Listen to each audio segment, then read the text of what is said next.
recubre toda la parte interna, ¿no?, del globo ocular. Y justamente los fotorreceptores son los que están más externamente en esa capa de la retina. Por eso es que la luz tiene que atravesar todas las capas, ¿no?, que se dice que son 10, ¿no?, más o menos, y la última capa viene a ser los fotorreceptores, donde están los conos y bastones, ¿no?, en donde se va a producir la transducción de la energía electromagnética que viene a ser la luz, ¿no?, en impulsos nerviosos.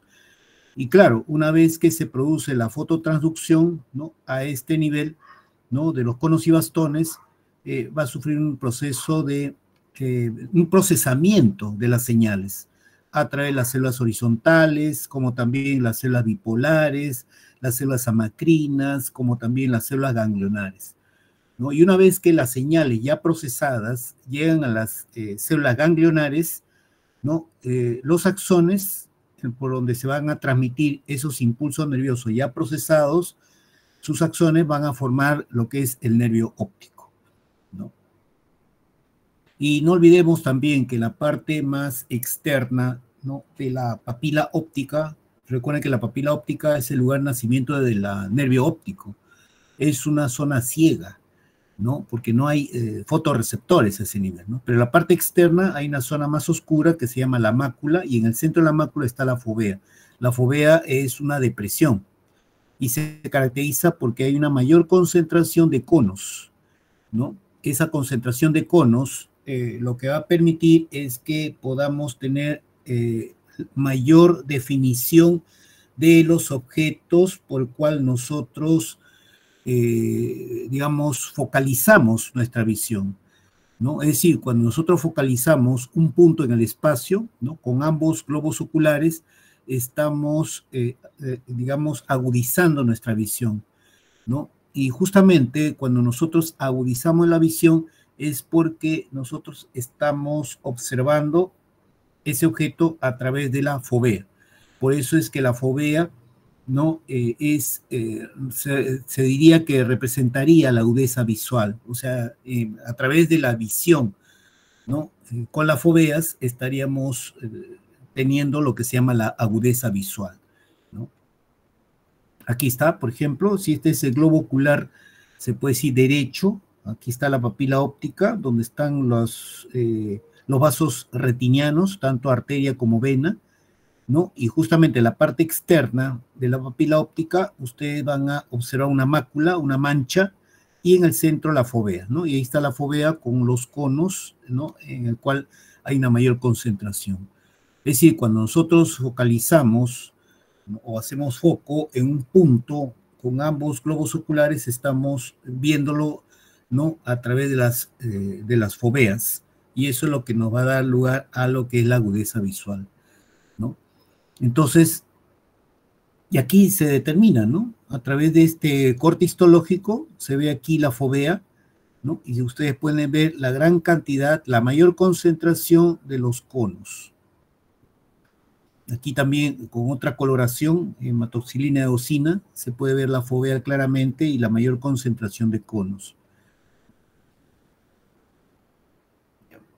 Aquí, por ejemplo, cuando uno focaliza los objetos a través de la fovea, tenemos menor campo receptivo, pero mayor resolución, ¿no? Por eso es cuando uno focaliza, ¿no?, digamos, un objeto, ¿no?, vamos a tener menor campo receptivo porque estamos concentrando o tenemos el foco visual en un punto, ¿no?, y tenemos mayor resolución, mejor imagen, ¿no? En cambio, lo que se produce a nivel del resto de la retina tendrá un mayor campo receptivo, pero se pierde la resolución, ¿no? Hay una menor resolución, como también mayor sensibilidad. No sé si ustedes se han dado cuenta, por ejemplo, y ustedes pueden fácilmente, ¿no?, comprobarlo, ¿no? Vean ustedes una película, por ejemplo, ¿no?, en un televisor que sea, pues, de 30 pulgadas, etcétera, grande, ¿no?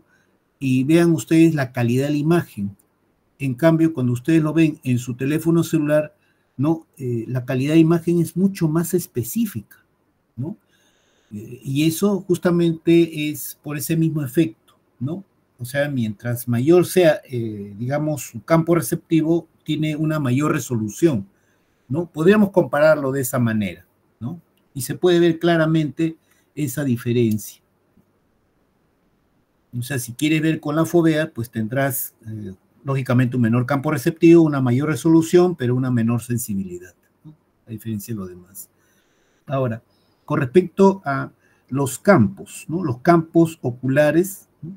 Tanto del ojo derecho como el ojo izquierdo, no es totalmente circular, ¿no? Sino es un campo visual ovalado, ¿no? Esto ya se ha medido, ¿no? Más o menos el campo visual está en un promedio, si digamos este viene a ser el centro, ¿no? Para el lado interno sería 60 grados y para el lado externo hasta 100 grados. No son 180 grados, no, hasta 100 grados.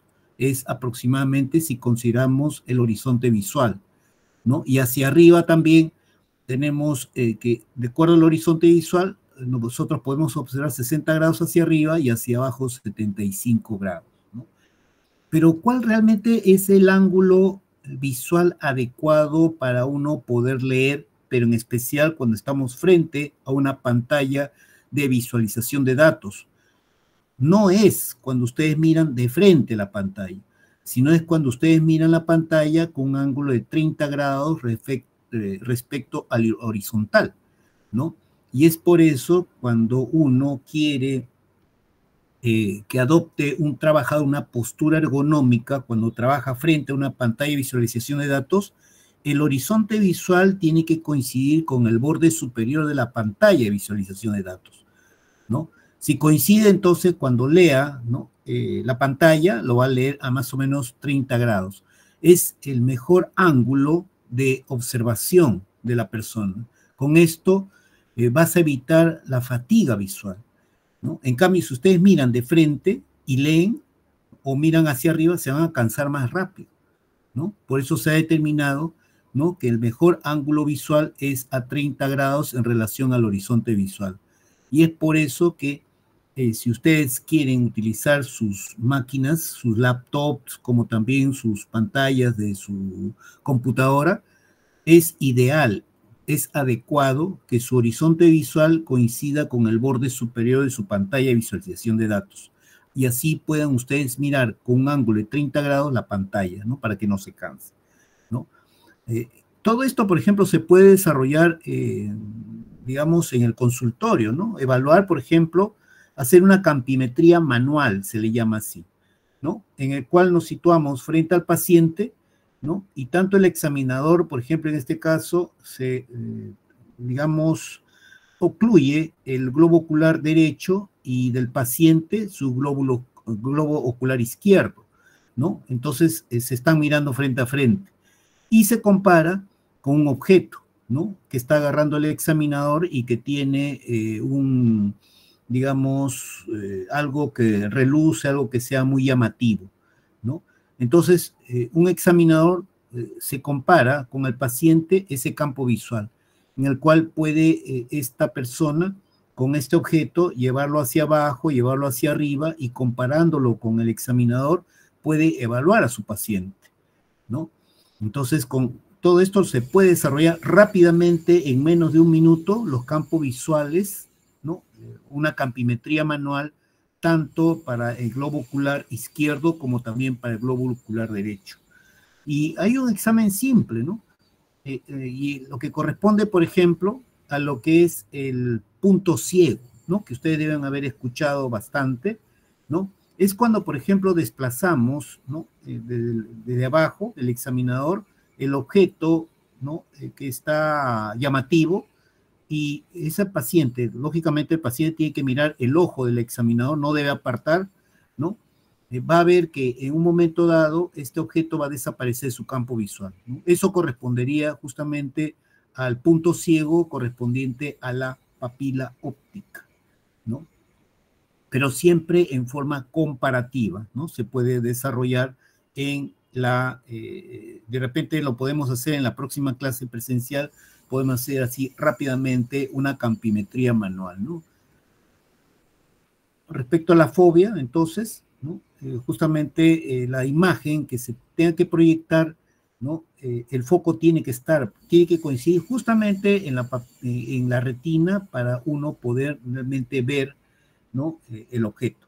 Si está el foco por detrás o por delante, vamos a tener problemas de refracción, ¿no? Y esto posiblemente sea debido a que el cristalino no tiene la flexibilidad o la elasticidad, o puede ser que el globo ocular sea grande o sea pequeño. Recuerden que cuando el globo ocular es grande, el foco, ¿no? Digamos, el foco visual se proyecta por delante de la retina, ¿no? Pero se corrige a través de un lente bicóncavo, ¿no? Y si el ojo es pequeño, el foco se proyecta por detrás de la retina, ¿no? Y ahí se tendría que utilizar un lente biconvexo. Bueno, aquí solamente se está mostrando lo que son los conos, en este caso, ¿no? Los bastones, ¿no? Las células bipolares y sus sinapsis con las células ganglionares. Sobre todo para que vean ustedes la convergencia, ¿no? Que tienen estos impulsos nerviosos, ¿no? Por decir, de 4 o 6, ¿no? De estos bastones, ¿no? Todo esto se va a tener que procesar a través de 2 células bipolares, ¿no? Y esas 2 células bipolares van a converger en una célula ganglionar, ¿no? Todo este es un proceso de convergencia o una red neuronal, podríamos decir, de convergencia, ¿no? En el cual ya procesada la señal, ¿no? Estimula a la célula ganglionar, ¿no? Y esta a su vez se va a transmitir a través de sus axones, y estos axones van a formar el nervio óptico. Y aquí están justamente todos los axones, de estas son las células bipolares, y todos sus axones van a formar el nervio óptico, que como ustedes saben, el inicio del nervio óptico se llama papila óptica, que no tiene fotorreceptores, por lo tanto es un punto ciego. Y aquí la convergencia, pues, es una característica del procesamiento de las señales, ¿no? Se menciona que entre 15 y 45 fotorreceptores puede hacer sinapsis con una célula bipolar, ¿no? Aquí como ejemplo está 3, pero realmente pueden existir, ¿no? Como 15 a 45 fotorreceptores que hacen sinapsis con una neurona bipolar. Y múltiples neuronas bipolares pueden hacer sinapsis con una célula ganglionar. Aquí vemos nuevamente, en la fobia, por ejemplo, dice que los fotorreceptores y neuronas bipolares es la relación 1 a 1, ¿no? Si bien es cierto, en el resto de la retina, la relación es 15 a 40 fotorreceptores, ¿no? Por, digamos, célula bipolar, ¿no? Aproximadamente, neurona bipolar y célula ganglionar, pero en la fovea sí es mucho más específico porque un fotorreceptor corresponde a una neurona bipolar. La relación es 1 a 1, ¿no? Entonces, el procesamiento de las señales de la retina, ¿no? Está modulado por las aferencias provenientes de 2 conjuntos adicionales de células, ¿no? Las células horizontales, ¿no? Que vienen a ser estas células horizontales, y las células amacrinas, ¿no? Ahí se produce el procesamiento de estos fotorreceptores, ¿no?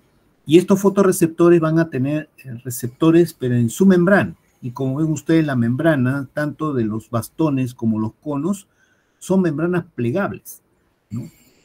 Aquí, por ejemplo, tienen una microfotografía, ¿no? Que está a través de técnicas de inmunohistoquímica, se puede ver por el tipo de proteína que contienen, ¿no? Bien diferenciado, ¿no? Lo que son estas células bipolares, los conos y bastones. Siempre va a haber más bastones que conos, ¿no? Más o menos la relación es entre 20 a 1, o sea, por cada 20 bastones tenemos un cono, ¿no? Y ya sabemos que en la fovea solamente van a existir los conos, ¿no?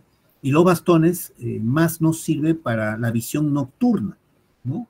Para ver en blanco y negro. En cambio, los conos, hay específicos conos determinados genéticamente para la visión de colores, ¿no? Por eso hay conos para una determinada longitud de onda, y es por eso que podemos ver los colores, ¿no? De los objetos, ¿no? Aquí está la característica justamente de un cono y un bastón, ¿no?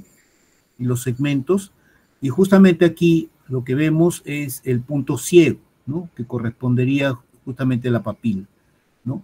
Y en la medida que vamos nosotros desde la parte periférica de la retina hacia, digamos, la papila, van aumentando los bastones, ¿no?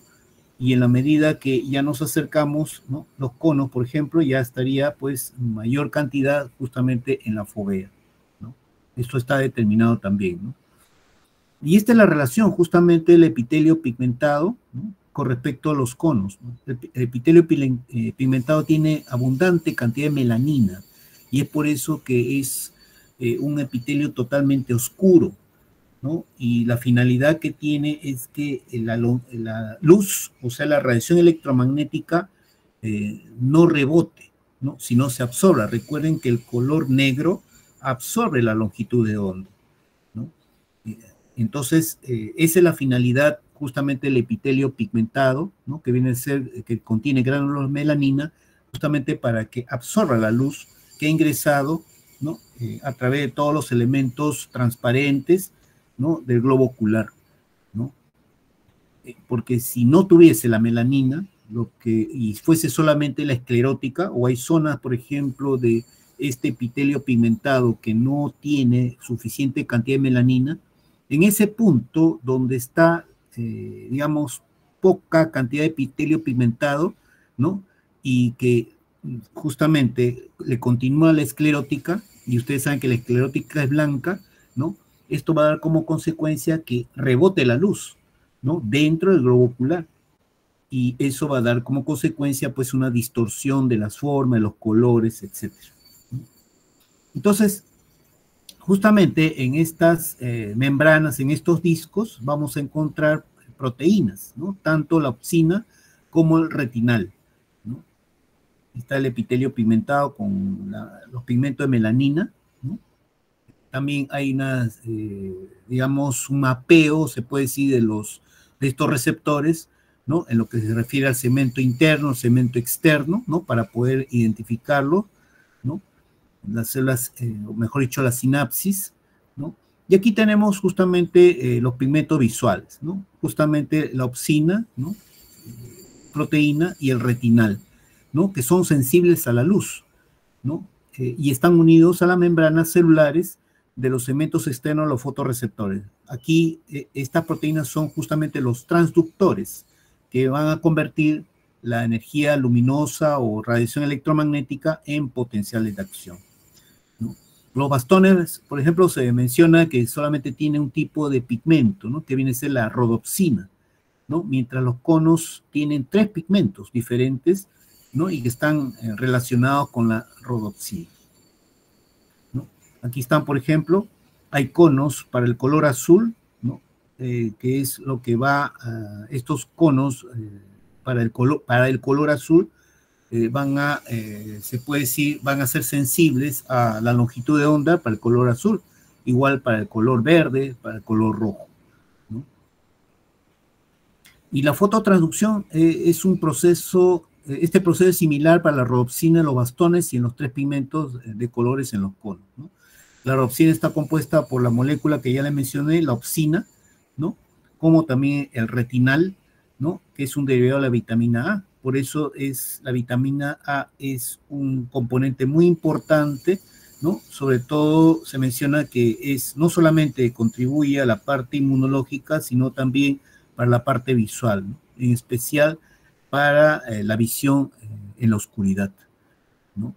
Y bueno, hay también una serie de efectos, ¿no?, en el que justamente en la oscuridad, ¿no?, permanentemente hay un canal en el cual está entrando sodio, ¿no? Y si entra sodio, ¿no?, se va a producir pues una despolarización, ¿no?, en la oscuridad, pero cuando hay luz, ¿no?, se activa justamente este pigmento, ¿no?, la opsina con retinal, se produce una cascada en el cual se disminuye la proteína GMP, ¿no?, cíclico, que va a dar como consecuencia el cierre de esos canales para el sodio, y va a predominar la salida del potasio, ¿no? Entonces, si sale potasio, lo que va a pasar en la membrana se va a hiperpolarizar, ¿no? Y esa hiperpolarización, lógicamente, es como un proceso de inhibición, por lo tanto va a liberar menor cantidad de neurotransmisores, ¿no? Y esto es lo que Va a ser todo lo contrario de lo que habíamos conversado, ¿no? Cuando una célula se activa, se despolariza. En este caso, para que se produzca todos los fenómenos relacionados a la transmisión del impulso nervioso en la vía visual, necesariamente es todo lo contrario, ¿no? Bueno, y ahí está, por ejemplo, ¿no? Cuando está en la oscuridad, ¿no? En ausencia de luz, el retinal se une justamente estrechamente con un sitio fijador para la opsina, ¿no? Y cuando el bastón se encuentra en la oscuridad, ¿no? Y la opsina no está activa, las concentraciones del GMP cíclico están altas, ¿no? Y por lo tanto los canales para el sodio y el potasio están abiertos, ¿no? Entonces es la entrada de sodio, ¿no? Que es mayor que la salida del potasio, la que hace que la membrana esté despolarizada, ¿no? Y permanentemente, siempre y cuando exista la oscuridad, ¿no? Y en ese potencial menos negativo existe una liberación tónica, o sea, una liberación constante y continua del neurotransmisor, ¿no?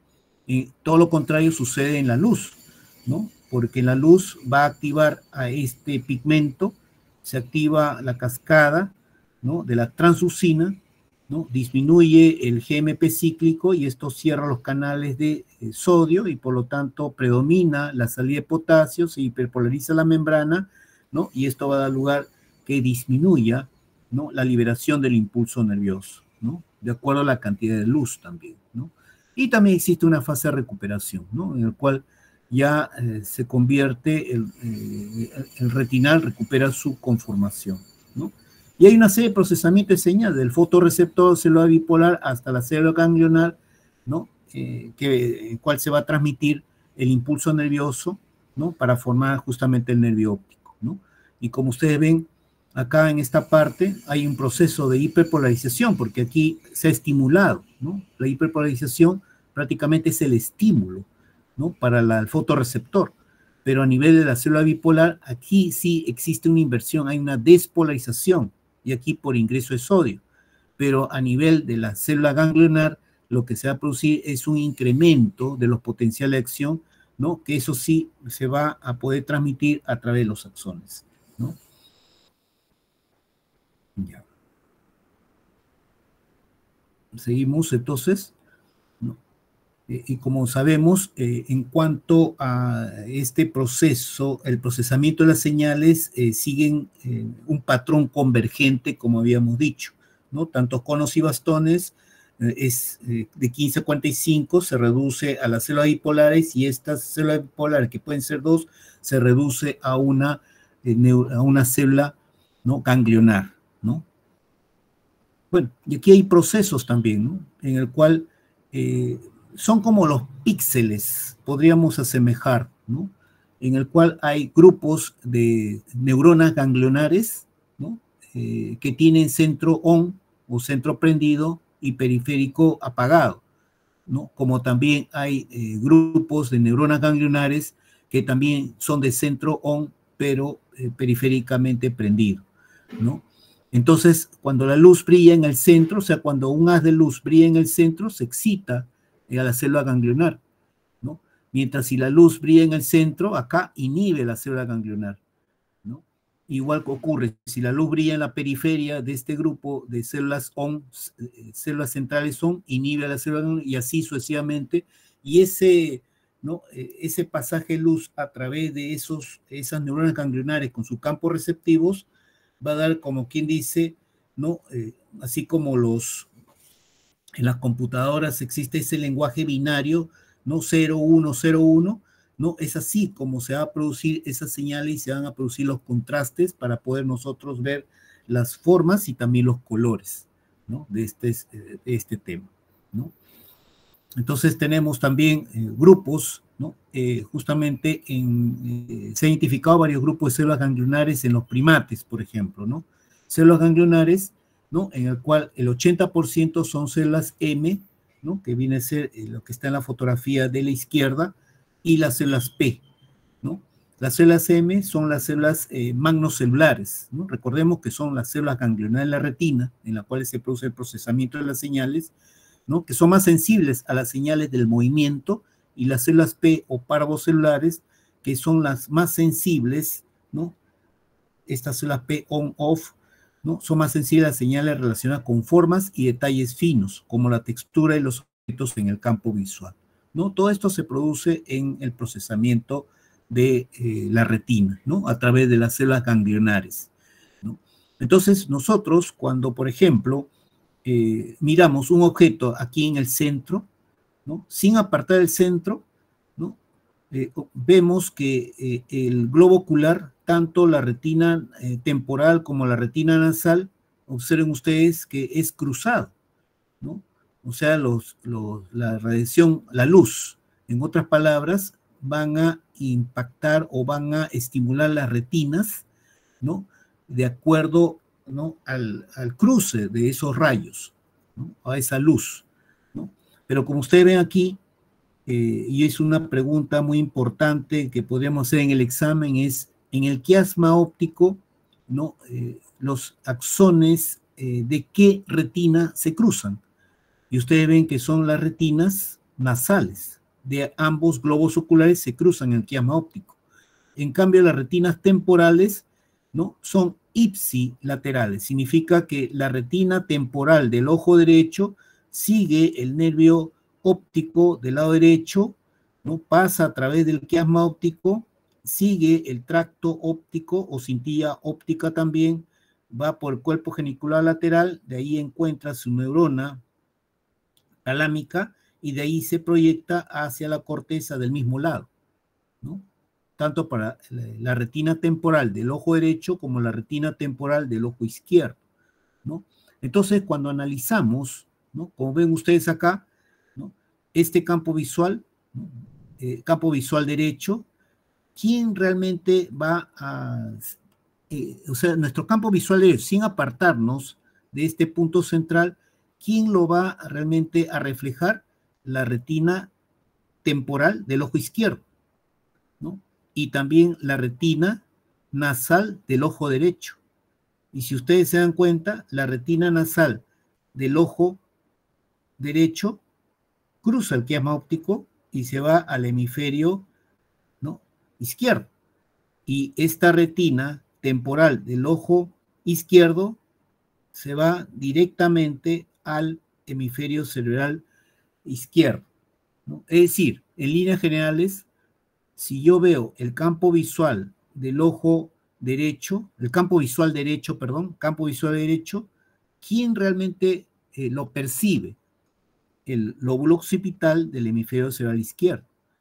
Y si yo analizo lo que es el campo visual izquierdo, ¿quién realmente lo percibe? Si ustedes ven aquí, la retina temporal del ojo derecho y la retina nasal del ojo izquierdo. Todo esto va hacia el hemisferio cerebral derecho, ¿no? El lóbulo occipital, ¿no? Entonces, siempre considerando, mirando un punto central, o sea, como quien nuestra agudeza visual se sitúa en el punto central y todo lo que está a la derecha será el campo visual derecho. ¿Quién lo percibe? El hemisferio izquierdo. Y todo lo que está a la izquierda de ese punto central que estoy mirando, que sería el campo visual izquierdo, ¿quién lo percibe? El lóbulo occipital del hemisferio cerebral derecho, ¿ya? Esto es importantísimo, ¿no? Muy importante cuando ustedes se haga, por ejemplo, lo que es la campimetría, que vamos a ver si tenemos oportunidad en la clase presencial del día martes, lo vamos a poder apreciar mejor, mucho mejor, ¿ya? Y bueno, también a nivel de del núcleo geniculado también hay una sistematización, es decir, hay un ordenamiento de esas neuronas talámicas, ¿no? En el cual ven ustedes que aquí, ¿no? Hay capas para las células ganglionares parvocelulares, como también hay capas para las neuronas, perdón, para las células ganglionares magnocelulares. Recordemos que el magnocelular, ¿no? Básicamente llegan aquí en el cuerpo geniculado, ¿no? Los axones de ya el procesamiento que tiene que ver con el movimiento, y para las parvocelulares tiene que ver con los colores, las formas, etcétera, ¿no? Y bueno, cuando llega, ¿no?, al lóbulo occipital, recordemos que el área 17 de Brodmann viene a ser el área visual primaria. Aquí se encontraría las redes neurales simples, mientras en el área 18, ¿no?, que viene a ser el área visual secundaria, estarían las redes neurales complejas, y en el área 19, las hipercomplejas, ¿no? Entonces, esto quiere decir, por ejemplo, por decir, ¿no?, si yo observo un objeto, con el área 17 yo voy a ver de repente forma, de repente y color, pero no lo puedo identificar, no lo puedo relacionar, como quien dice así en bruto, llega a la 17, porque tiene redes neurales simples. Cuando una vez que se procesa, esas señales en el área 17 pasan al área 18. Entonces en el área 18 ya digo por la forma y el color, ya es un lapicero, por decirlo así. Y una vez que se procesa, porque ahí están las redes neurales, ¿no?, complejas, pero cuando se procesa, ya esas señales en el área 18 pasan al 19, y en el 19 ya ese objeto que tiene forma, color, lo relacionas, ¿no? De repente por la forma y color, pues es un lapicero de tinta líquida, o de repente es una pluma, de repente recuerdas que con ese tipo de lapicero que fue una pluma, escribiste tal cosa, etcétera, ¿no?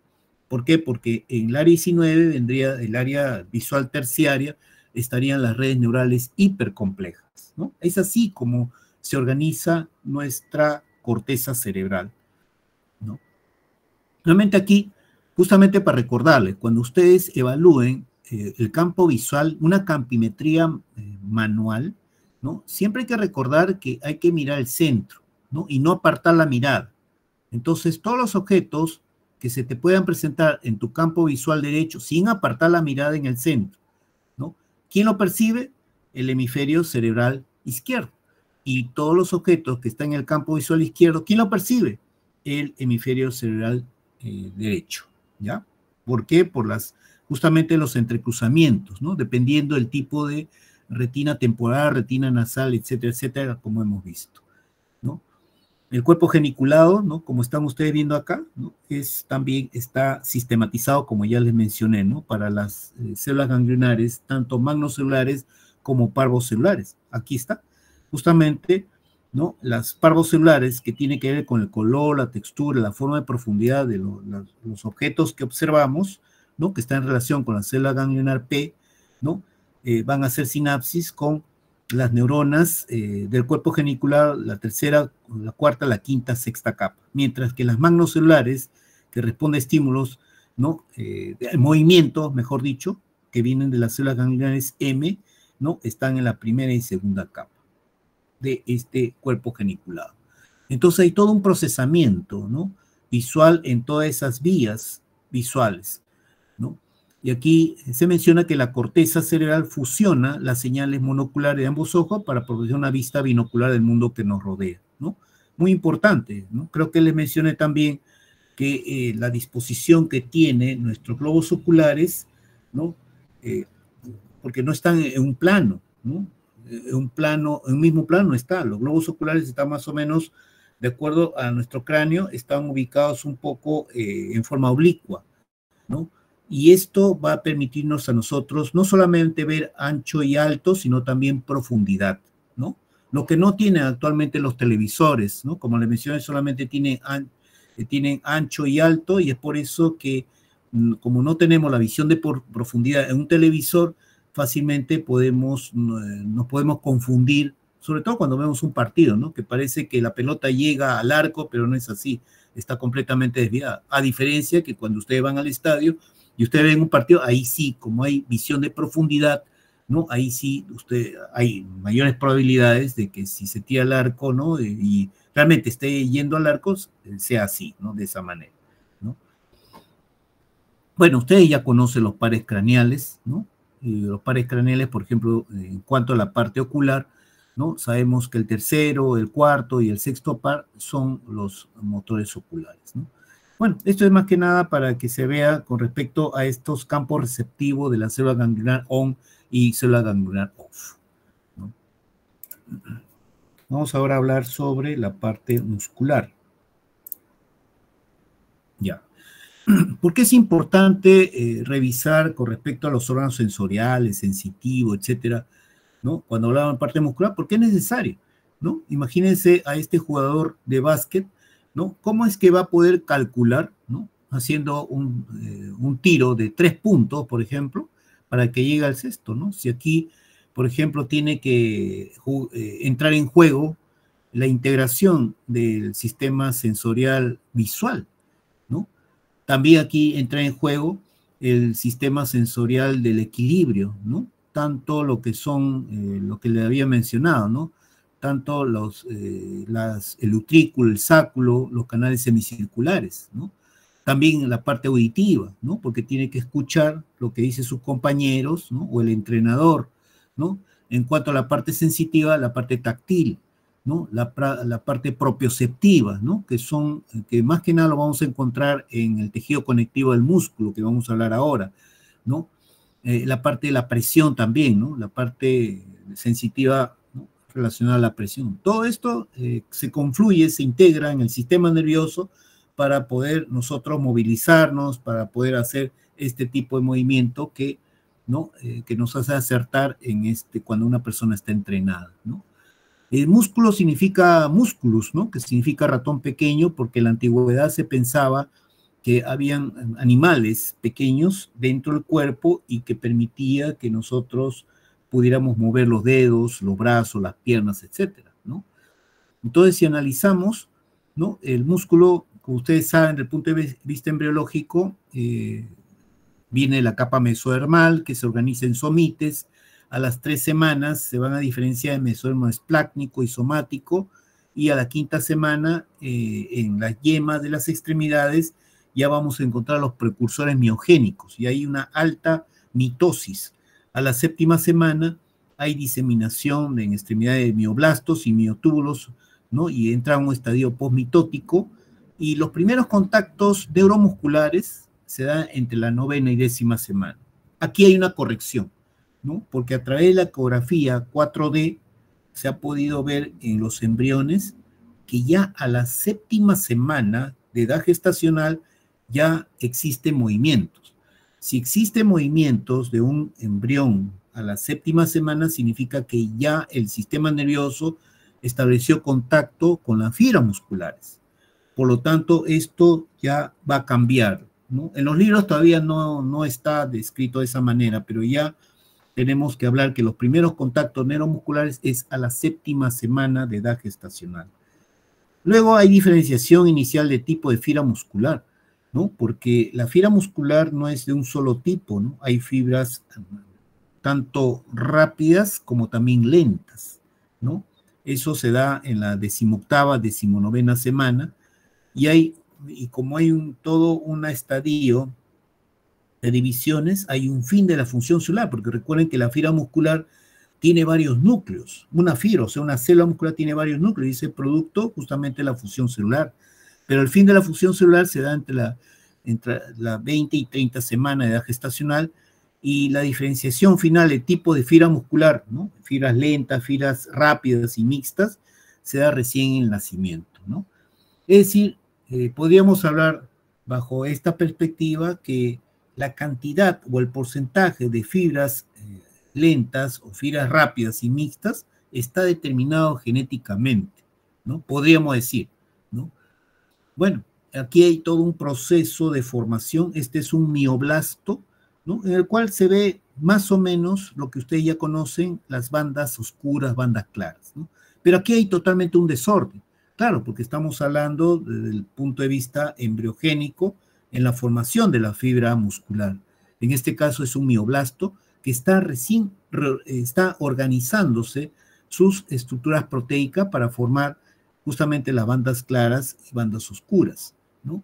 Y aquí juega un papel muy importante, pues, una serie de proteínas por la activación de una serie de genes, ¿no? Que debe darse en su momento oportuno, ¿no?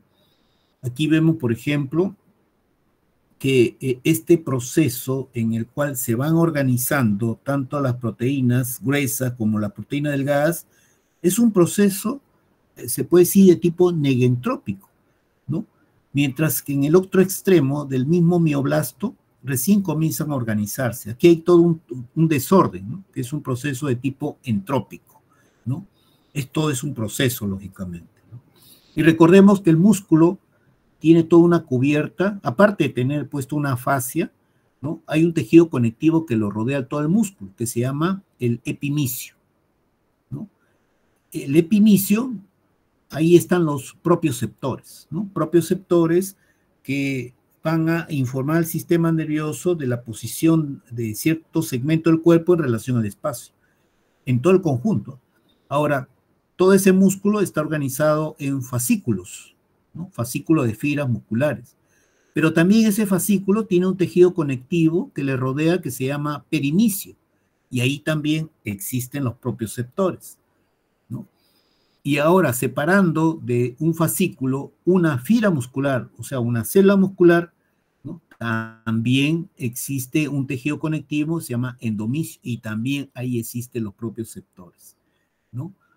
¿No? Y aquí tenemos la unión neuromuscular, ¿no? Ese es el contacto neuromuscular, ¿no? Porque estamos hablando de tejido, ¿no? Muscular esquelético, tejido voluntario, por lo tanto tiene que haber control del sistema nervioso central sobre la contracción de este músculo, ¿no? Que viene a ser el tejido muscular voluntario esquelético, ¿no? Entonces, este es un concepto también importante en que el tejido conectivo que rodea al músculo, que es el epimicio, que rodea al fascículo, que es el perimicio, y que rodea a la fibra muscular, que es el endomicio, ahí se encuentran los propioceptores, ¿no? Aquí se ve, ¿no? Ahí está la fascia, ¿no? Y un poco entre el músculo y la fascia está pues justamente el perimicio, ¿no? Pero aquí lo que estamos aislando de un fascículo viene a ser una fibra muscular. Y esta fibra muscular, por ejemplo, que es la unidad estructural del músculo, tiene varios núcleos, ¿no? Varios núcleos porque aquí se han fusionado varias células musculares, ¿no? Aparte, bueno, su membrana, ¿no? Que se llama el sarcolema, tiene una parte líquida, que es el sarcoplasma, y en el sarcoplasma tenemos una serie de proteínas que están organizadas en filamentos, ¿no? Esos filamentos van a tener las proteínas gruesas de miosina y las proteínas delgadas de actina, ¿no? Como vamos a ver. Es importante conocer la ultraestructura para que se pueda entender cómo es la contracción muscular, ¿no? Entonces aquí tenemos el sarcolema y ahí existen una serie de invaginaciones. Estas invaginaciones se conectan o están estrechamente relacionadas con estas estructuras tubulares que se llama justamente el sistema, no, los tubos T, ¿no? Que están de color violeta o morado. Esos son los tubos T. Pero miren, los tubos T, ¿no? Están rodeando a las miofibrillas. Pero aparte de los tubos T, ¿no? Hay como unas estructuras que parecen patitas de araña, ¿no? Son tubos, están huecas por dentro y están llenas de calcio. Estas estructuras, que parece una red, se llama retículo sarcoplásmico y está lleno de calcio. Entonces, la conjunción entre el sistema, el tubo T y el retículo sarcoplásmico se llama todo esto sistema T, ¿no? Como ustedes ven aquí, parece una T, ¿no? En el cual la línea horizontal de la T vendría a ser tanto el tubo T como el retículo sarcoplásmico, y la línea vertical de la T vendría a ser, ¿no? El tubo T propiamente dicho. Bueno, esta conexión, este tubo T justamente se conecta con estas invaginaciones, ¿no? Entonces, todo el sistema T rodea a las miofibrillas, como ven ustedes, ¿no? Y bueno, ustedes conocen por histología, ¿no? Que hay bandas oscuras, ¿no? Y bandas claras. La banda oscura se llama banda A porque se llama banda anisotrópica. Y si lo proyectamos en la figura, vamos a ver que la banda A o anisotrópica o banda oscura están muy vinculadas a las proteínas gruesas y miosina, como también las proteínas delgadas, ¿no? Proteínas gruesas y proteínas delgadas. En cambio, las bandas claras o bandas I o isotrópicas, ¿no? ¿Qué predomina? Especialmente los filamentos delgados, ¿no? Pero estos filamentos delgados se insertan o se anclan en esta llamada línea Z, ¿no? Entonces, esta línea Z, que es el lugar de anclaje de todos los filamentos delgados, ¿no? se ha vinculado, cuando se vincula con la línea Z de la otra banda clara, va a formar la sarcómera. La sarcómera o sarcómero es la unidad contráctil de la fibra muscular, ¿no? Porque esto es lo que vamos a ver, que se van a cortar su distancia entre línea Z y línea Z.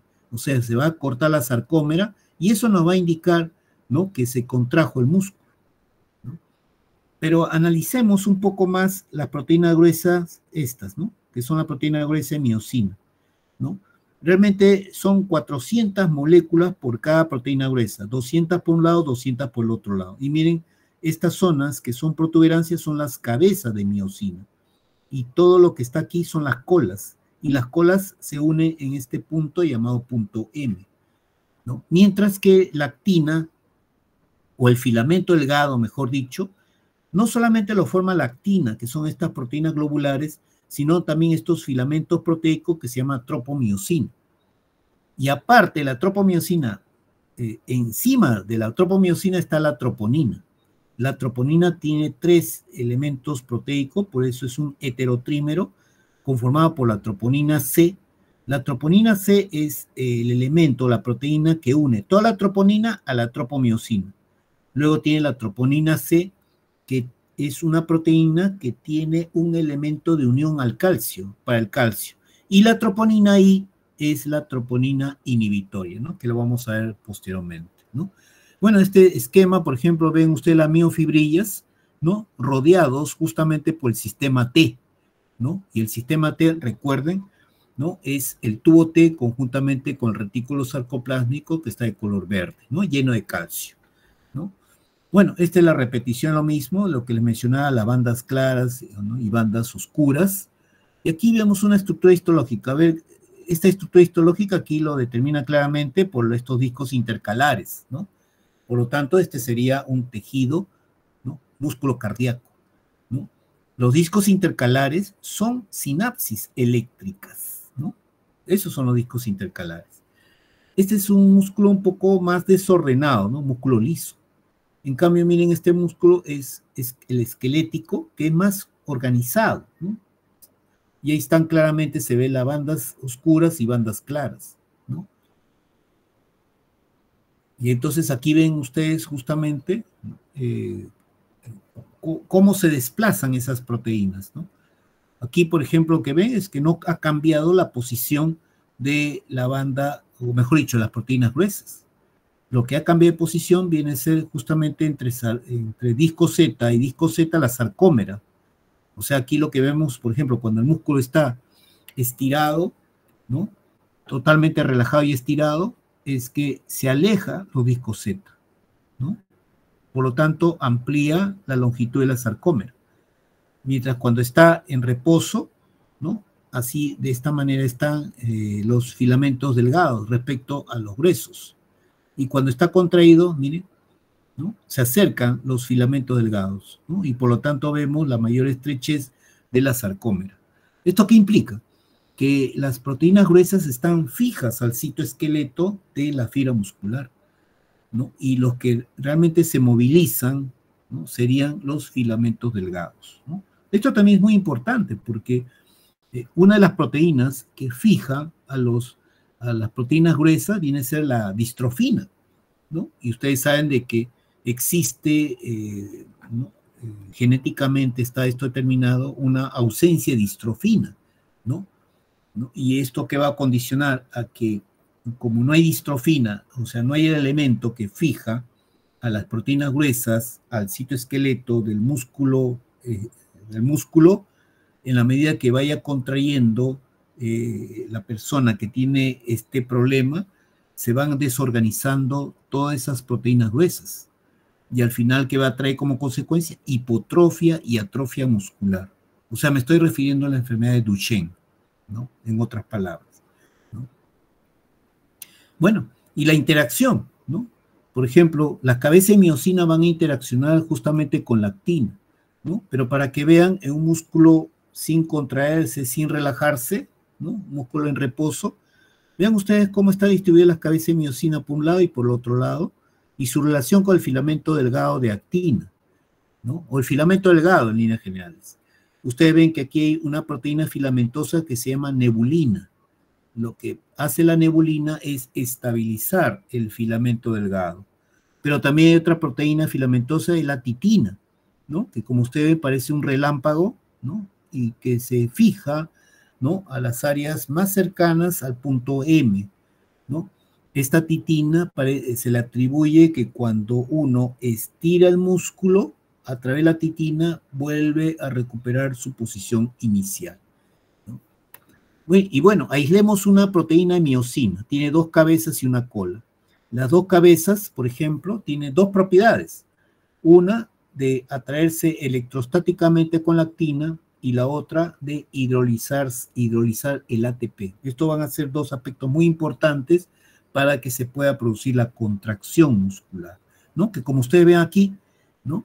Justamente cuando la cabeza de miosina se atrae con la actina, ¿no? Se va a producir un movimiento entre la cabeza y la cola, ¿no? Y esto va a provocar el desplazamiento del filamento delgado sobre el filamento grueso, produciéndose el acortamiento de la sarcómera y en consecuencia la contracción muscular, ¿no? Aquí, por ejemplo, tenemos una microfotografía, ¿no? Electrónica a poco aumento, ¿no? El cual claramente se ve, ¿no? La banda A, anisotrópica o banda oscura, y la banda I o isotrópica o banda clara, y justo vemos muy claramente más electrodenso los discos Z, ¿no? Que van a formar la sarcómera. Pero también hay una tinción que se puso a esta muestra para ver justamente el retículo sarcoplásmico, ¿no? Que ustedes están viendo acá, ¿no? Que parece un enmarañado y que está dentro de calcio, ¿no? Entonces, vemos acá un esquema mucho más elaborado, ¿no? Las miofibrillas, compuesto por filamento delgado, filamento grueso, y miren ustedes cómo le rodea el sistema T, ¿no? Sistema T, ¿no? Y en cuanto acá la línea Z, en ambos extremos, lo que va a dar como consecuencia la sarcómera, ¿no? Así es como está distribuido, ¿no? Importante porque también hay enfermedades también genéticas en el cual no hay tubo T, lo que está en amarillo es el tubo T, no hay, ¿no? Y si no hay el tubo T, entonces va a existir un problema, ¿no? Cuando exista la despolarización de placa, ¿no? Va a existir un problema. ¿Por qué? Porque no se van a despolarizar las miofibrillas que están en el centro del músculo, solamente la parte más periférica, por ausencia del tubo T. ¿Esto qué implica? También toda una desorganización de las miofibrillas, que a la larga evoluciona a una hipotrofia y a una atrofia muscular. Entonces, cuando viene el potencial de acción, aquí está, pues, ¿no? Una placa neuromuscular, ¿no? En el cual, ¿no? Se va a liberar acetilcolina. Esta acetilcolina activa el receptor nicotínico. El receptor nicotínico abre su canal iónico para que pueda ingresar sodio. El sodio, cuando ingresa masivamente, se produce el potencial de placa motora. Y este potencial de placa motora, ¿no? Se va a transmitir por toda la membrana del sarcolema, ¿no? Ese impulso nervioso o potencial de placa motora se introduce por los tubos T y va a permitir que se active un receptor de la dihidropiridina, ¿no? Pero el efecto va a ser en el receptor de rianodina, que es un canal realmente, ¿no? Y cuando se activa este receptor de rianodina, se abre la compuerta para que salga el sodio del retículo sarcoplásmico.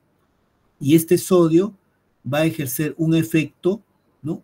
A nivel de las estructuras de los filamentos delgados y gruesos que vamos a ver oportunamente para que se produzca la contracción muscular, ¿no? Aquí está la salida del calcio, ¿no? Y vamos a ver, este efecto lo vamos a ver mejor en unos esquemas que les he preparado, ¿no? Bueno, esto ya son la cabeza bilobulada de una molécula de miosina, por ejemplo, también tiene sitios en donde se puede cortar, ¿no? Que puede ser la papaína, por ejemplo, corta a la proteína de miosina entre la cabeza y la cola, ¿no? Y la papaína mayormente lo encontramos en la cáscara de papaya, ¿no? Y actualmente la industria digamos, de la preparación de alimentos, ha aislado la papaína, ¿no? Y lo pueden colocar en la carne, cualquier tipo de carne, y la hacen bien suave, ¿no? A través de la papaína, ¿no? Y claro, la industria tiene que verlo, digamos, sintetizado adecuadamente y eliminar el olor a papaya, ¿no? La tripsina pancreática también rompe a nivel de la mitad de la cola de la miosina. Y bueno, ya les he mencionado que el filamento delgado está compuesto por estas proteínas globulares de actina. Sobre esa doble hélice está la tropomiosina, proteína filamentosa, y sobre la tropomiosina la troponina, ¿no? Que tiene 3 elementos: troponina C, troponina T y troponina I, ¿no? Que lo vamos a ver dentro de unos momentos, ¿no? Y aquí está la placa neuromuscular, ¿no? Observen ustedes que cuando se establece el contacto entre el terminal nervioso, ¿no? Que viene de la neurona, ¿no? Neurona alfa o motoneurona alfa del asta anterior, ¿no? Entra en contacto con el sarcolema, la membrana del sarcolema se modifica, ¿no? Se vuelve, aquí ven ustedes una serie de invaginaciones, y esas invaginaciones lo que permite es que se inserte mayor cantidad de receptores nicotínicos, ¿no? Que van a abrirse su canal para el sodio, ¿no? Debido a la acetilcolina que se libera. Y bueno, aquí vemos tipo de fibra muscular, ¿no? Hay tipo de fibra muscular, ¿no? Tipo 1, tipo 2A, 2B, ¿no? El de tipo 1, por ejemplo, se llaman fibras lentas, ¿no? Fibras lentas y resistentes a la fatiga, mientras que la fibra tipo 2B, 2D actualmente se llama, son fibras de tipo rápidas, pero rápidamente fatigables. Y hay otras tipo 2A, ¿no? Que son rápidas, ¿no? Y, o sea, tiene la combinación del 1 y combinación del 2, ¿no? La fibra tipo 1, ¿no? Su producción energética es aeróbica, o sea, requiere oxígeno, ¿no? Para que pueda activar su metabolismo. Por eso es que tiene alta densidad mitocondrial, porque la mitocondria solamente funciona si hay oxígeno. Alta actividad de enzimas oxidativas, justamente por la presencia de oxígeno. Alta concentración de citocromo C. Tiene que haber rico abastecimiento capilar, por lo tanto la fibra es más roja que la tipo 2X2D. Alta concentración de mioglobina y baja actividad de miosina TPase. Estas fibras tipo 1 son fibras musculares de tamaño pequeño, ¿no? Pero resistente a la fatiga, ¿no? Capaz de generar tensiones discretas durante periodos largos de tiempo sin fatigarse, pues son resistentes a la fatiga. Además, la fuerza que genera aumenta y disminuye en forma lenta. Ahora, la inervación de esta fibra tipo 1, las motoneuronas, son también de menor tamaño, menor velocidad de conducción, ¿no? Por eso son, si son de menor velocidad de conducción, lógicamente van a estimular con menor frecuencia esta fibra muscular de tipo 1 y menor umbral de excitación con respecto a los otros tipos, ¿no? Un clásico, digamos, de atleta en el que predomina las fibras de tipo 1, que son lentas pero resistentes a la fatiga, son en los corredores de largas distancias, como maratón, ¿no? Y ven ustedes la contextura, el fenotipo de este personaje es, pues, delgada, ¿no? Pero tiene predominancia de este tipo de fibra, porque es un atleta de tipo 1, ¿no? Este señor, por ejemplo, ha recorrido, pues, Hailey Gebrselassie hasta 40 kilómetros y ha marcado una plus marca, ¿no? En cambio, la de tipo 2A no podríamos conversar mucho porque tiene tanto de 1 como también el del 2X2B, ¿no? Vamos mejor a la 2X2D, que son fibras rápidas, pero rápidamente fatigables. La producción energética es anaeróbica, o sea, no requiere oxígeno, ¿no? Para que se pueda activar, ¿no? Tiene baja densidad mitocondrial, tiene alta actividad de enzimas glicolíticas, alta actividad de creatinquinasa, pobre abastecimiento capilar, ¿no? Porque no requiere básicamente oxígeno, ¿no? Pero rápidamente se fatiga. Baja concentración de mioglobina y alta actividad de miosina TPase, ¿no? Sus fibras son más grandes, desarrollan mayor fuerza, pero en corto periodo de tiempo, por eso se fatigan rápido, ¿no? Y sus motoneuronas también son más grandes, con elevada velocidad de conducción, ¿no? Mientras mayor sea la frecuencia de descarga, lógicamente mayor va a ser el grado de contracción de esa fibra muscular tipo 2X2D, por lo tanto, son rápidos, pero también se fatigan rápidamente. Por ejemplo, aquí el representante del predominio de fibras rápidas, pero rápidamente fatigables, es Usain Bolt. Como ven ustedes, la musculatura que él ha desarrollado, ¿no? Y como son fibras rápidas, y este es un atleta preparado justamente para carrera, ¿no? Es el que tiene actualmente la plus marca de 100 metros planos en 9 segundos 58 centésimas de segundo, ¿no? Esos son fenotipos del predominio de un determinado fibra muscular, ¿no? Y aquí están, ¿no? Ustedes pueden ver con respecto a la velocidad de contracción, el diámetro, la resistencia a la fatiga, todas las características de las fibras lentas, ¿no? Pero resistente a la fatiga, o las fibras rápidas o rápidamente fatigables, ¿no? Entonces, cuando hablamos de la fibra muscular, tenemos que hablar quién controla la fibra muscular. Y lo controla directamente la motoneurona alfa que está en el asta, en la sustancia gris del asta anterior. Claro, la controla directamente, pero ella, esta motoneurona alfa o segunda neurona o neurona periférica, ¿no? No se va sola. Esta a su vez es controlada por neuronas que están a nivel cortical, ¿no? De las áreas motoras. El área 4, el área 6, ¿no? De Brodmann, del lóbulo frontal, ¿no? En el cual se encuentra en la quinta capa, se llama la neurona gigantopiramidal de Betz, también le llama primera neurona o neurona central, ¿no? Entonces, no se olviden, la parte cortical está la neurona gigantopiramidal de Betz y en el asta anterior la motoneurona alfa. En la parte cortical está la primera neurona y en la parte de la médula la segunda neurona. En la parte cortical está la neurona central y en la motoneurona alfa, ¿no? Sería, o en el asta anterior, la neurona periférica, ¿no? Y como ustedes saben, el 80% de las fibras, los axones de esta corteza motora, se va a cruzar a nivel de la médula, en el tercio inferior, en lo que se llama la decusación de las pirámides, sus axones, y van a descender para inervar los músculos contralaterales, ¿no? Mientras que el 20% no se cruza, ¿no? Entonces va a descender esos axones de estas áreas motoras por el mismo lado, por eso son ipsilaterales para contraer los músculos del mismo lado, ¿no? Entonces vemos que aquí, por ejemplo, está la segunda neurona o motoneurona alfa, ¿no? Cuyo axón inerva directamente a la fibra muscular. Hacemos un corte, ahí está la motoneurona alfa, ¿no? Con sus demás epónimos y su axón, ¿no? Y quien controla a esa segunda neurona o motoneurona alfa o neurona periférica, ¿no? Viene a ser la primera neurona o neurona gigantopiramidal de Betz o neurona central. Y su axón recorre todo el sistema nervioso central hasta establecer sinapsis con la segunda neurona, ¿no? Esta neurona, como sabemos, está en la quinta capa de la corteza cerebral, ¿no? Y todo esto se llama, pues, vía motora voluntaria, ¿no?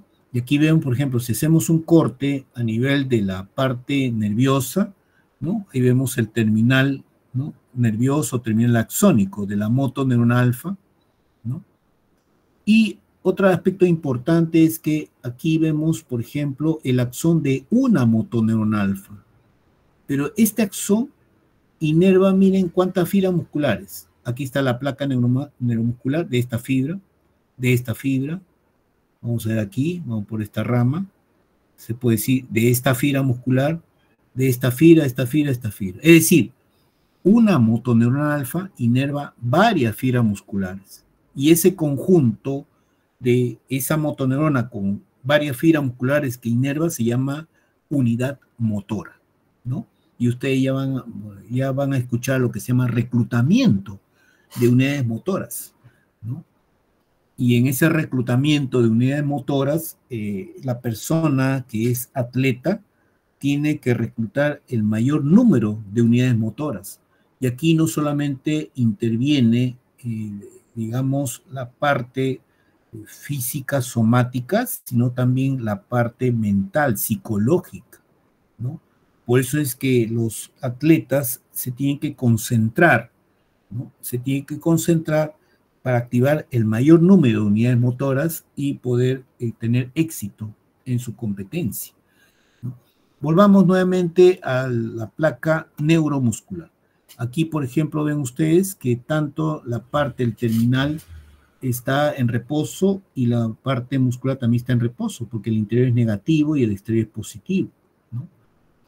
Bueno, aquí reorganicemos, ¿no? Aquí está la membrana presináptica y ahí están las vesículas cargadas con acetilcolina, lo que se llama el pool de ataque, ¿no? Recuerden ustedes que la vesícula, ¿no?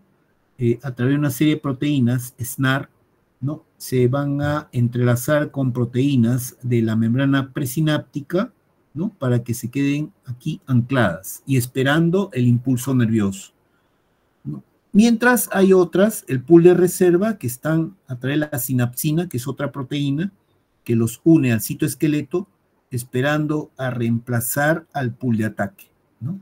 Todo está en reposo todavía. Tenemos un canal para el calcio, voltaje pendiente está cerrado porque la polaridad está en reposo. Por la parte de la membrana postsináptica, que corresponde al sarcolema, tenemos el receptor nicotínico que está cerrado, porque la polaridad corresponde a una célula en reposo, y los canales para el sodio, voltaje pendiente, que también están cerrados, porque la membrana está en reposo. Sodio, que predomina el extracelular, calcio, cloro también, calcio también, ¿no? Todo eso está en reposo, ¿no? El receptor nicotínico, ¿no? Que viene a ser esta estructura, receptor nicotínico, ¿no? Está compuesto por 5 subunidades, 2 alfa, una beta, una gamma y una delta. Pero ¿en dónde se encuentran, en qué subunidad se encuentran los receptores para acetilcolina? En la subunidad alfa, ¿no? Y es por eso, para activar un receptor nicotínico se requiere 2 moléculas de acetilcolina. Entonces, cuando la acetilcolina se une al receptor de las subunidades alfa del receptor nicotínico, se abre el canal. ¿Para qué? Para que ingrese sodio, ¿no? Ojo, no ingresa la acetilcolina, ingresa sodio, ¿no? Entonces ya vemos aquí la estructura, la placa neuromuscular, y se ha adicionado acá, aparte del sarcolema, ¿no? El tubo T, que está acá, y el retículo sarcoplásmico, con su receptor rianodina que está cerrado, ¿no? Y aquí le adicionamos las proteínas gruesas y delgadas. Y ahí está el disco Z, la sarcómera. Proteína gruesa representada por ese rectángulo rojo y las proteínas delgadas con estos filamentos insertados en el disco Z, ¿no? Entonces, ¿de dónde viene realmente la activación, ¿no? Si hablamos solamente de la vía motora, vendría desde la primera neurona, ¿no? Y viene, y está representado con la flecha, ese impulso nervioso que se va a transmitir, se cruza en la médula espinal, ¿no? Desciende ese axón, ¿no? Con el impulso nervioso, perdón, desciende, ¿no? Y va a estimular la segunda neurona, ¿no? Aquí está, justamente a través de la córtico espinal lateral, este es el axón de la primera neurona, que llega al asta anterior. Acá se le va a liberar glutamato, y el glutamato va a hacer que se abran canales en la motoneurona alfa para que se formen los potenciales postsináptico excitatorios, ¿no? Y una vez que se forman los potenciales postsináptico excitatorios, ¿no? Ya a nivel del segmento inicial del axón se forma el impulso nervioso y se va a transmitir por todo el axón hasta que llega a la placa neuromuscular y se produce la contracción muscular, ¿no? Aquí, ¿qué neurotransmisor se libera? Glutamato. Y otro aspecto importante, aquí en este esquema estamos viendo de que hay una relación, ¿no? Que una primera neurona hace sinapsis con una motoneurona alfa, lo cual no es cierto, ¿no? Claro, hay sinapsis que vienen de diferentes áreas motoras, del área 4, el área 6, etc. Pero también a nivel de la motoneurona alfa, van a establecer sinapsis con núcleos que están a nivel del tronco encefálico, núcleos motores, que después vamos a conversar. ¿no? Como también el cerebelo, como también de otras áreas del sistema nervioso. Es decir, la membrana de la motoneurona alfa, ¿no? Tiene conexiones, tiene sinapsis de diferentes partes del sistema nervioso que tiene que ver con la función motora, ¿no? Es por eso que la motoneurona alfa se llama vía final común. Así se le llama a la motoneurona alfa, segunda neurona o neurona periférica. Vía final común, ¿ya? Y esa vía final común, ¿no? Se ha contabilizado inclusive la sinapsis. Dice que pueden tener hasta 10.000 sinapsis cada motoneurona alfa, ¿no? Entonces, aquí hay un procesamiento de señales para luego, digamos, generarse y transmitir un impulso nervioso, ¿no? Que va a dar lugar al grado de contracción de la fibra muscular. Y bueno, ahí está el impulso nervioso viajando por todo el axón, ¿no? Ahí vemos avanzando el impulso nervioso y cuando llega a este nivel se abre el canal para el calcio. El calcio entra al botón, se va a unir con la sinaptotacmina, que es una proteína de la vesícula, y esa sinaptotacmina, calcio, activa la sinaptoficina. La sinaptoficina va a ser una proteína de fusión, o sea, se va a fusionar la membrana de la vesícula con la membrana presináptica.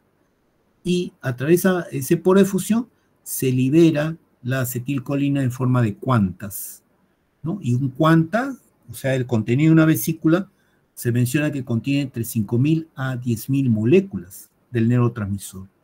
Entonces, la acetilcolina se une al receptor nicotínico, recuerden que son 2 moléculas de acetilcolina, por lo tanto se abre, ¿y qué va a ingresar? Sodio. Sodio va a ingresar a través del canal del receptor nicotínico. Y como el sodio tiene cargas positivas, despolariza, ¿no?, la membrana alrededor del receptor nicotínico. Y esa despolarización se activa, hace que se active también los canales para el sodio voltaje dependiente. Por lo tanto, se abren e ingresa masivamente sodio. Y ese ingreso masivo de sodio hace que se produzca el potencial de placa motora.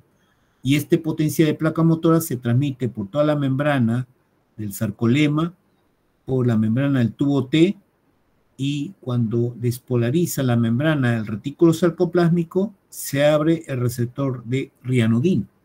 Por lo tanto, el calcio sale. Y miren, cuando el calcio sale, observen cómo se estrecha los discos Z, se acercan más los discos Z, ¿no? Por justamente la salida de calcio, que vamos a ver ya a nivel molecular cómo es esta situación. Entonces estamos viendo un fenómeno mecánico, que viene a ser el acortamiento de los discos Z. Pero también aquí hay un fenómeno eléctrico. Entonces, si hay una pregunta que dice, ¿cuál es el elemento que acopla el fenómeno eléctrico, ¿no?, que vendría a ser el potencial de placa motora, con el fenómeno mecánico, que vendría a ser el acortamiento de la sarcómera? Sería el calcio. El calcio es el elemento de acople. Por lo tanto, si no hay calcio, por más que tengan potenciales de placa motora, no se va a producir la contracción muscular, ¿ya? Esa es pregunta examen, por si acaso, ¿no? Ahora vamos a ver 2 moléculas de miosina. Vean ustedes, ¿no?, están frente a la actina, ¿no? Aquí está el disco Z. Y si está frente a la actina, recuerden la primera propiedad de la cabeza de miosina, atraerse electrostáticamente a la actina, ¿no? Así es, que se ve en la cabeza de miosina con la actina, se atraen electrostáticamente. Pero ¿quién se opone a esa atracción? La tropomiosina. ¿Se acuerdan la proteína filamentosa? ¿No? Pero la tropomiosina se interpone entre la cabeza de la miosina y la actina a través de la troponina, ¿no? La troponina, recuerden que es un heterotrímero, porque la troponina T es el elemento de unión de toda la troponina con la tropomiosina. La troponina C tiene un sitio de unión para el calcio. Y la troponina I, la troponina inhibitoria. Esta troponina inhibitoria es la que hace, o mejor dicho, esta troponina inhibitoria y la troponina I es la que interpone a la tropomiosina entre la cabeza de miosina y la actina. la troponina I, ¿no? Entonces, ¿qué sucede cuando se libera calcio? El calcio se une a la troponina C. Troponina C calcio, este binomio inhibe a la troponina inhibitoria. Y si inhibe la troponina inhibitoria, la tropomiosina se desplaza. Al desplazarse, la cabeza de miosina ve a la actina y se produce la atracción electrostática. Y ahí entra a tallar la segunda propiedad de la cabeza de miosina, la hidrólisis del ATP. Entonces, en la cabeza se hidroliza el ATP y observen el ángulo. Este ángulo de la cabeza con la cola es un ángulo obtuso porque tiene más de 90 grados. Pero por la hidrólisis del ATP se produce la angulación de la cabeza con la cola, 90 grados. Entonces, si ven ustedes, debido a la atracción electrostática con la actina y al cambio del ángulo de la cabeza con la cola de miosina debido al ATP, se produce el estrechamiento de los discos Z, produciéndose la contracción muscular. ¿Ya? Ahí está en relajación, aquí está en contracción, justamente por la acción de la hidrólisis del ATP. Previamente se haya producido la atracción de la cabeza de miosina con la actina. Entonces, eso es contracción muscular y se consume ATP en la contracción muscular. Ahora, para que este músculo que está contraído se relaje, este calcio tiene que desaparecer. Este calcio tiene que desaparecer. Entonces, al desaparecer, lo que sucede es que el calcio tiene que regresar nuevamente al retículo sarcoplásmico. Pero ¿cómo va a entrar el calcio al retículo sarcoplásmico si hay mucho calcio? Aquí tiene que funcionar una bomba de calcio, magnesio, ATPase. O sea, estamos hablando de la relajación. O sea, tanto en la contracción como relajación se consume ATP, pero mayormente en la contracción muscular. ¿Ya? Esa es la idea. Y bueno, ahí se produce la contracción muscular esquelética debido a todo lo que le manifesté, ¿no? Y bueno, eso es cuando se une la cabeza de miosina, se atrae la cabeza de miosina a la actina, es lo que se llama el puente cruzado. Y este puente cruzado, ¿no? Cuando ya se unió a la actina, que está representado por esta barra, ¿no? En el momento que se hidroliza el ATP es cuando se produce, ¿no? La angulación de la cabeza con la cola de miosina. Y esto es lo que va a jalar, ¿no? Al filamento de actina y producirse la contracción muscular. Ese es el puente cruzado que le mencioné, ¿no? Con una angulación, si era de 180 grados, se produce de 90 grados y por lo tanto jala la cadena de actina que está unida a los discos Z, ¿no?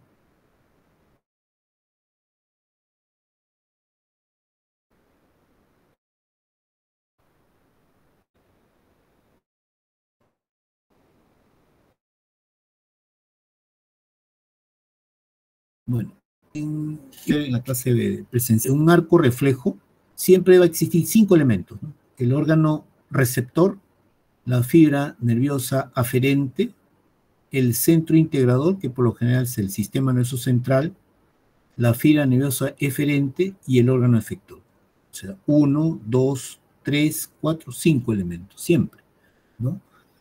Entonces, cuando uno, por ejemplo, hace la percusión de la rodilla, lo que está estirando es el músculo cuádriceps.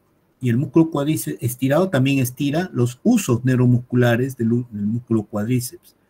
Y bueno, ¿esto qué va a generar? Esto es potencial receptor graduado, ¿no?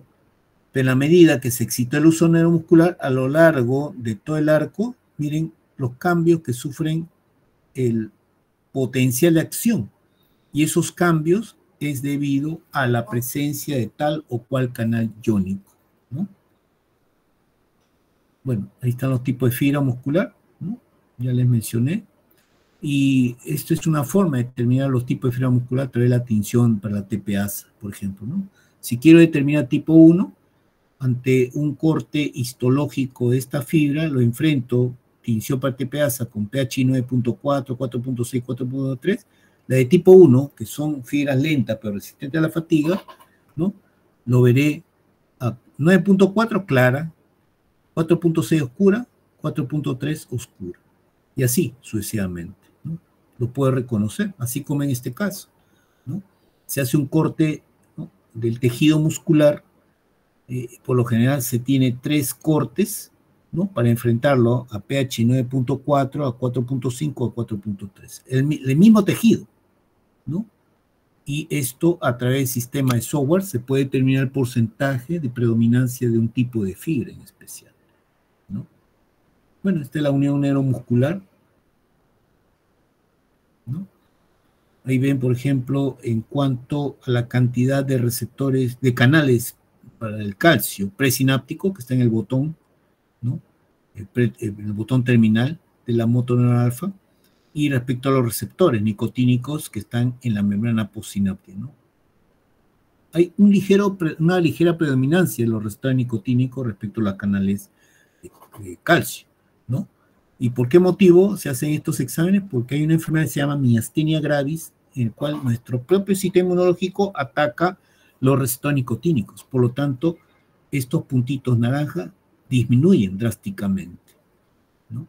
O sea, este tipo de técnica inmunohistoquímica, ¿no?, se emplea para determinar o para diagnosticar definitivamente lo que es la miastenia gravis. Bueno, entonces ahí está, por ejemplo, tenemos el asta anterior, ¿no?, y la motoneurona alfa, ¿no? Y estas motoneurona alfa son de 3 tipos. Hay de tipo motoneurona alfa, propiamente dicho, que va a inervar a los músculos esqueléticos extrafusales, o sea, la fibra muscular en líneas generales, o esqueletomotoras. Pero también en el asta anterior hay otras motoneuronas gamma. Las motoneuronas gamma, por ejemplo, van a inervar fibras musculares pequeñas, intrafusales o fusimotoras, o sea, al uso neuromuscular, ¿no? O sea que las motoneuronas gamma inervan a esta estructura, ¿no?, acá, al uso neuromuscular, ¿no?, que son fibras musculares embrionarias, realmente el uso neuromuscular, pero sí son muy importantes porque, ¿no?, son las que van a dar información al sistema nervioso. Cuando se estira el músculo, el uso neuromuscular da información del grado de elongación del músculo, da información al sistema nervioso, las motoneuronas gamma. En cambio, las beta, ¿no?, inerva tanto las fibras musculares que hemos hablado clásicas, como también los usos neuromusculares, ¿no? Y ahí está, por ejemplo, ¿no?, una sola neurona puede inervar varias fibras musculares, ¿no?, pero hay que saber diferenciar, ¿no?, si es una motoneurona alfa, o es gamma, o es beta, ¿no? Y ahí está. Esta es la fibra muscular clásica que hemos estudiado, pero hay fibras musculares embrionarias que se llama el uso neuromuscular, ¿no? Este uso neuromuscular, por ejemplo, ¿no?, tiene, por ejemplo, de tipo neuronas eferentes axonales, ¿no?, neuronas gamma eferentes. ¿Qué significa esto? Si el músculo se estira, ¿no?, este uso neuromuscular comienza a descargar con mayor frecuencia, ¿no?, y a través de esas axones alfa eferentes da información a la motoneurona, ¿no?, del grado de elongación del músculo, ¿no? Y la motoneurona informa a otras estructuras superiores para informar a todo el sistema nervioso, ¿no?, en qué grado se elongó un músculo, ¿no? Pero a través de las fibras eferentes, grupo 1 y 2, miren, que proceden de las motoneuronas gamma y beta, van a inervar, ¿no?, al mismo uso neuromuscular para que se tense, para que se contraiga ese uso neuromuscular, ¿no? Es por eso que, por ejemplo, yo, para evaluar el grado de ansiedad de una persona o el grado de estrés de una persona, yo evalúo a través de los reflejos osteotendinosos, porque cuando la persona está tensa, sobreactiva las motoneuronas gamma y las motoneuronas beta, ¿no?, cuyos impulsos nerviosos van a llegar al uso neuromuscular y va a tensar ¿no? Van a tensar, ¿no? Hay proteínas de actina, lo tensa, ¿no? Entonces, cuando yo le hago con el martillo de percusión, vamos a tener una hiperreflexia, ¿no? Para mí, es indirectamente, estoy comprobando que la persona tiene ansiedad o estrés, ¿no? De repente, a la persona que se le va a analizar su reflejo, vamos a encontrar algunas que son realmente tensas, ¿no? Entonces, la unidad motora, ¿no? Son llamadas también cuantas funcionales, pero es una motoneurona con toda la fibra nerviosa que inerva, y es un amplificador biológico, porque no solamente genera fuerza muscular, sino que esa motoneurona alfa va a mantener el trofismo de sus fibras musculares, va a mantener el trofismo. Por eso es cuando ustedes tienen una lesión en la médula espinal, ¿no? Y se destruye la motoneurona alfa, el músculo se atrofia. A diferencia de si nosotros tenemos lesiones a nivel de la primera neurona, ¿no? El cual puede ser un accidente cerebrovascular, puede ser infarto o hemorragia, ¿no? Puede haber parálisis en la mitad del cuerpo, una hemiplegia, ¿no? Pero la motoneurona está intacta, ¿no? Y como contribuye al trofismo de la fibra muscular, se va a mantener en su volumen ese músculo, ¿no? Y claro, se va a poder mantener mientras le hagan pues fisioterapia, ¿no? Entonces el músculo es una colección de unidades motoras en paralelo y en serie, ¿no? Hay que recordar que una fibra muscular solo puede recibir una unidad motora, mientras que una unidad motora inerva varias fibras musculares, ¿no? Ahí veo, por ejemplo, una motoneurona alfa que inerva varias fibras musculares. Bueno, esto, por ejemplo, esto las fibras, digamos, de fatiga rápida, rápidamente fatigables, ¿no? Que son las fibras de tipo 2, 2X, 2D, ¿no? O sea, genera fuerzas, ¿no? Pero por intervalos de tiempo bajos, ¿no? Por lo tanto, rápidamente se fatiga, ¿no? A diferencia de las fibras lentas, pero si genera, si bien es cierto, genera poca fuerza, pero esa poca fuerza se proyecta en el tiempo. En cambio, las fibras rápidamente fatigables, que son las fibras rápidas, generan una gran fuerza, pero se fatigan rápidamente, ¿no? Y aquí están las intermedias. Bueno, esto con respecto al porcentaje de neuronas motoras que se reclutan, ¿no? Sobre todo cuando uno camina o está parado, ¿no? Más o menos el 25%, ¿no? De esas neuronas se reclutan, ¿no? Mientras que uno cuando camina ya va aumentando, mientras que uno galopa o salta, ¿no? Estos se han hecho sobre todo en animales, ¿no? En caballos, por ejemplo, ¿no? Y en la medida que uno va aumentando la actividad física, se van reclutando mayor número de unidades motoras, ¿no? Ahí está la unidad motora, bueno, no hay mucho que hablar, ¿no? Esto también es importante, que hay fibras, ¿no? Que están organizadas en paralelo como también en serie, y esto tiene todo una finalidad, ¿no? Sobre todo para generar cierto tipo de fuerzas, ¿no? Y otro aspecto que a veces olvidamos es que también nuestro rostro tiene más o menos un promedio de 41 músculos, ¿no? Hay orbicular de los ojos, hay el elevado del párpado, los auriculares de los labios, etcétera. Son 41 músculos en total, ¿no? Y estos 41 músculos, ¿no? Generan pues los diferentes tipos de expresiones, que son 6 expresiones básicas, ¿no? Y estas expresiones básicas van a determinar si la persona está pues enojada, ¿no? Está con un gesto de sorpresa, o de asco, o de tristeza, de alegría, o de asombro, ¿no? Y esto es algo, se puede decir, inconsciente, ¿no?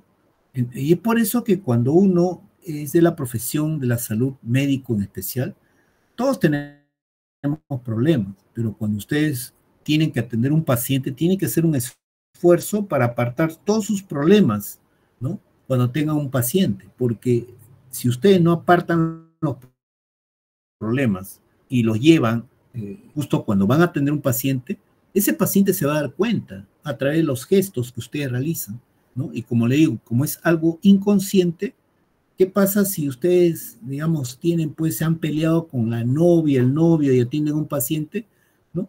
De repente lo van a ver, ¿no? Con un rostro de repente enojado, de repente, o qué sé yo, ¿no? Imagínense ver, pues, a un médico o a una doctora, ver su paciente, ¿no? Ver a su médico, el paciente ve a su médico, ¿no? Con un rostro de enojado, ¿no?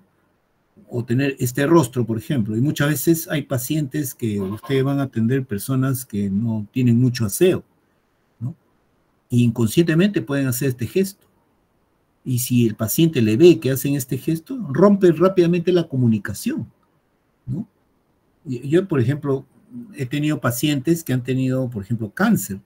Y cuando el cáncer ya está diseminado, los ganglios se abren, ¿no? Sobre todo fue un paciente que tenía cáncer al útero, pero ya estaba diseminado y los ganglios de la ingle se veían abiertos. Y por más que la señora se bañaba 3, 4 veces al día, se ponía perfume, tenía un olor desagradable. Imagínense si yo hubiese puesto esta cara. Rompía toda la comunicación con mi paciente. Por eso uno ya, si uno va a ser médico, tú tienes que estar preparado mentalmente, ¿no? Que vas a atender diferentes tipos de pacientes y que muchas veces cuando emiten olores desagradables no es porque le falten limpieza, sino puede ser por su misma enfermedad, ¿no? Una persona con insuficiencia renal crónica terminaba de tener un olor a urea, o sea, un olor a orina. ¿Se dan cuenta? Y si le ponen esta cara, ¿qué información le va a sacar el paciente? Ninguna. Su paciente va a tener desconfianza de ustedes, ¿no? Hay pacientes que tienen pues diferentes tipos de, se puede decir, de aliento, por ejemplo, el aliento cetónico, ¿no? De un paciente que está pues con elevación de la glucosa, ¿no? Todas esas características ustedes tienen que percibirlas, porque es parte de la semiología, parte del diagnóstico que ustedes van a tener. Bueno, pero la idea general es que estos músculos, si bien es cierto, son músculos voluntarios, ¿no? Pero tiene un alto, está muy vinculado con nuestros estados emocionales, ¿no? Y nuestros estados emocionales lo podemos expresar a través de los gestos. Y estos son los 6 gestos básicos. Claro, ahora hay microexpresiones también, ¿no? Ya ese es propio de la civilización, de la cultura, ¿no? Y es por eso que nuestras emociones son reflejadas en nuestras expresiones faciales. Bueno, no sale en este video, parece, ¿no? Ah, ¿ven el video o no? ¿Lo ven o no?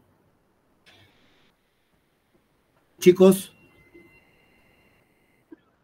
ya, miren ustedes el rostro, ¿no? Esta es una famosa serie de Lie to Me. El que aquí está es Paul Ekman, justamente el que estudió las emociones básicas en una población, una tribu de Papúa de Nueva Guinea, ¿no? Está analizando el rostro. Escuchen.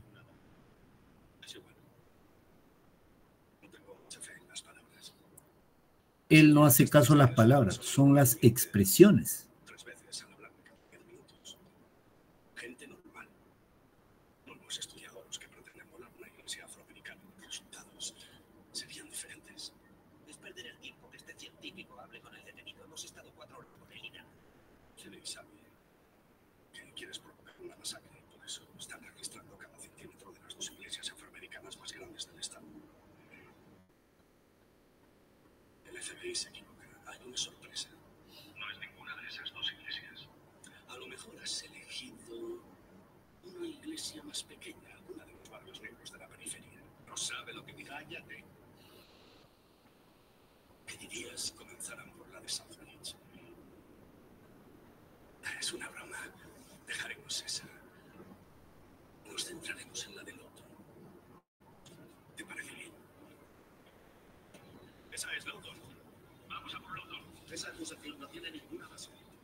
La policía encontró una bomba casera en el sótano de la iglesia de Lowton una hora más tarde. Un amigo mío del departamento de defensa dice que este es un pirado. Se pasó 3 años en la selva africana con unas tribus primitivas estudiando desde su reacción. Por eso están registrando cada centímetro de las 2 iglesias afroamericanas. de ver era una breve expresión de felicidad en su cara que ha procurado ocultar por todos los medios. Ha durado 1/5 de segundo. Se le llama microexpresión. Ahora fíjense en su boca. El sospechoso se alegra disimuladamente de los lugares elegidos en los que busca, lo cual me dice que no son los correctos. Ahora le cuento el nuevo plan y no saben lo que dicen. El clásico movimiento parcial de hombros, traducción. No me fío en absoluto de lo que acaba de decir. El cuerpo contradice sus palabras. Miente. ¿Sí? Cuando acusa a un sospechoso y se sorprende, ¿se puede saber si la sorpresa es real o intenta parecer inocente?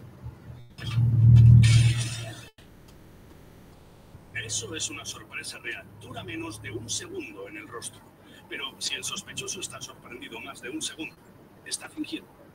Miente. Así que afirmo que su objetivo es la iglesia de Lowton. Y fíjense de nuevo. Disimulado desprecio. Un consejo, si ven esta microexpresión en el rostro de su mujer, su matrimonio está llegando a su fin. Créanme. Sí. ¿Esas microexpresiones varían dependiendo de la persona? Dejemos eso y pasemos a la secuencia de Cato Kaelin en el juicio de O.J. Simpson. Mr. Kaelin, le pagaron muy bien por su aparición en A Current Affair. Desprecio, desprecio. Enorme desprecio. Vergüenza, vergüenza y vergüenza. Arrogancia. Estas expresiones son universales. Las emociones son las mismas tanto si se trata de un ama de casa como de un terrorista suicida. La verdad está escrita en nuestra cara. Y no solamente eso, se sabe de que cuando uno quiere expresar algo, la otra persona escucha el 20 o 30% de lo que hablamos, ¿no? Verbalmente, pero nuestro cuerpo expresa el 70-80% de lo que realmente queremos decir, ¿no? Por eso tiene que haber una coherencia entre lo que tú hablas y lo que dice tu cuerpo. Y inconscientemente nosotros nos damos cuenta.